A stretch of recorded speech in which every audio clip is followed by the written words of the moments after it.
My topic for this presentation is memory in the glass menagerie.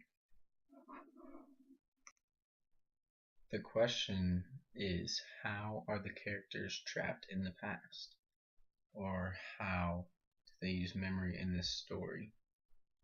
Memory is one of the biggest themes used in the glass menagerie. Every major character in the story, at some point during the story, is dreaming about the past or romanticizing their past. Memory happens through all of the characters in this story. Amanda uses it a lot, Tom uses it, Laura, and also Jim. Amanda lives in the past probably the most in this story.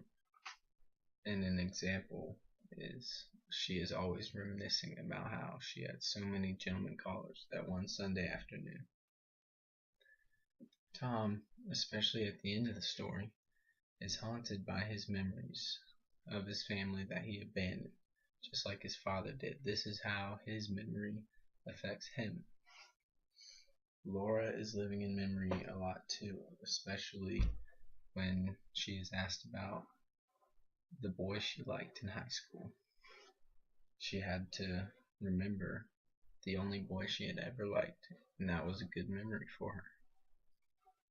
Jim also lives in the past. His glory days were in the past, in high school particularly, where he was very popular.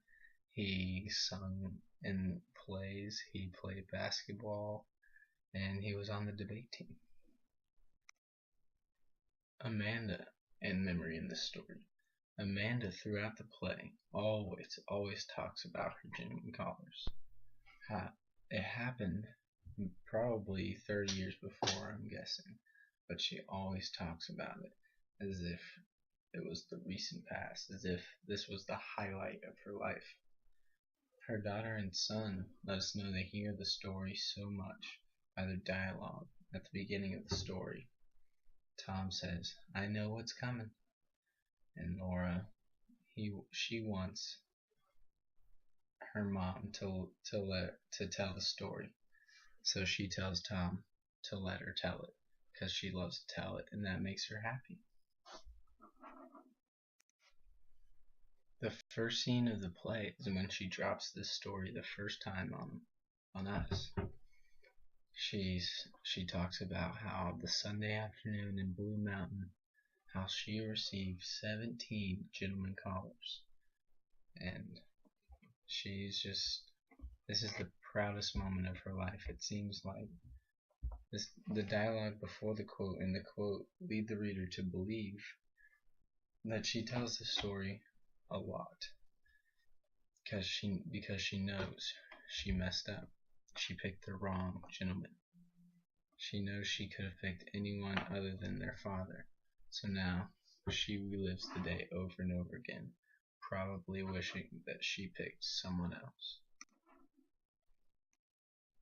Tom uses memory a lot in this play as well. He uses it towards the end of the play though. Tom is not as trapped in his past as the other characters are until the end, where he abandons his family. Tom becomes haunted by his memories. He is not purposely living in the past. He just realizes that he might have made a mistake by leaving, which haunts him the rest of his life, which his memory is dictating his life now because he can't enjoy it because he realizes he made a big mistake by leaving.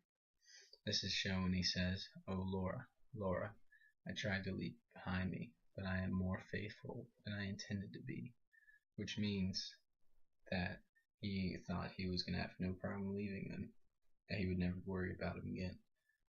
But how he constantly thinks about them still. He misses them. He knows he made a big mistake.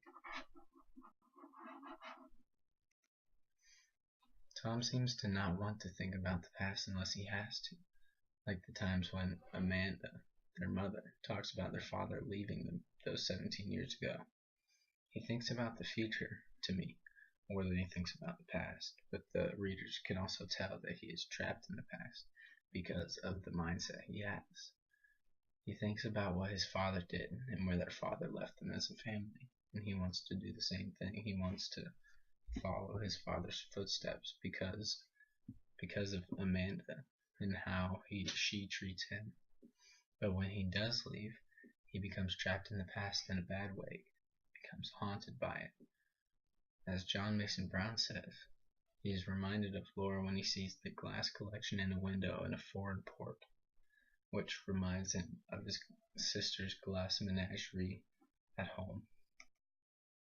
Laura in memory, she also is trapped in the past. Laura is quiet in this story, but the readers can tell that she also thinks and feels trapped by her past. She is forced to think about the past when her mother asks about who she has ever liked, a boy or anything, and she thinks about the past. That's her memory of Jim, actually, and how he was in high school and how they were in high school. And she remembers that a good time in her life. When her mother asked if she ever liked a boy, which was Jim, Laura did remember a part of her life that was good for her, probably happiest part of her life, it seemed. She tells the story, reminiscing and smiling most of the time, the whole time that she is telling the story. She was very happy during those times, and she liked those memories. But also, Laura put herself into a mindset about her past, how it was bad, and how she was crippled, so to speak, in the past, and how she thought every time she walked it was thundering noise, but in all reality it wasn't. She just put herself into a bad mindset. Her memory of herself in high school was terrible, and Laura is trapped in the past because the way she thinks about herself, like her limp and her social anxiety, and she feels that she can't live her life now because of it. She had to drop out of business college because of her social anxiety, because of her memory that her father left them and abandoned them and put her into that mindset. Jim in memory. Jim lived in the past in this story because in high school, about 6 years ago, his past was his prime. He had potential to do good things in life because he was good at everything in high school pretty much. In the play, Tennessee Williams, the author, writes how Jim is friends with Tom at the warehouse, mostly because he needed someone that knew him in high school, that knew him when he was good at everything and was a stud, and that needed someone to vouch for him when he had his former glory, who had seen him win basketball games and the Silver Cup in debating. Tom is the only person who knew him at the warehouse that knew him in high school. It may seem as if Jim is a dreamer and wants to think about the future, but he is also doing that because he is trapped in his past. He had been picked most likely to succeed in high school, and he hadn't succeeded. He's working at the same warehouse Tom is working at, which is not success for the potential that he had in high school. While he may not be as obsessed as any of the others, he has discovered that the present has not lived up to his hopes. L.M. Demina said.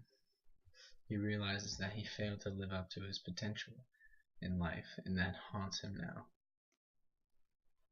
As you guys can see, as readers can see, all readers, all of the characters in this story have pasts that they either want to relive, like Amanda and Laura. She liked that in high school, how she was in high school with Jim, or that they want to do it over again. Also, Amanda falls into this as well because she picked the wrong gentleman caller.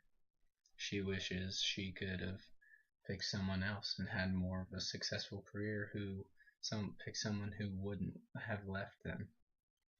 And they have all made mistakes which shape the rest of their life, and they're sometimes trying to trick themselves into thinking was a good time in their life, which is probably what happened to Tom, or Tom is trying to trick himself into thinking that it was okay to leave because his father left. But in all reality, he is haunted by those memories.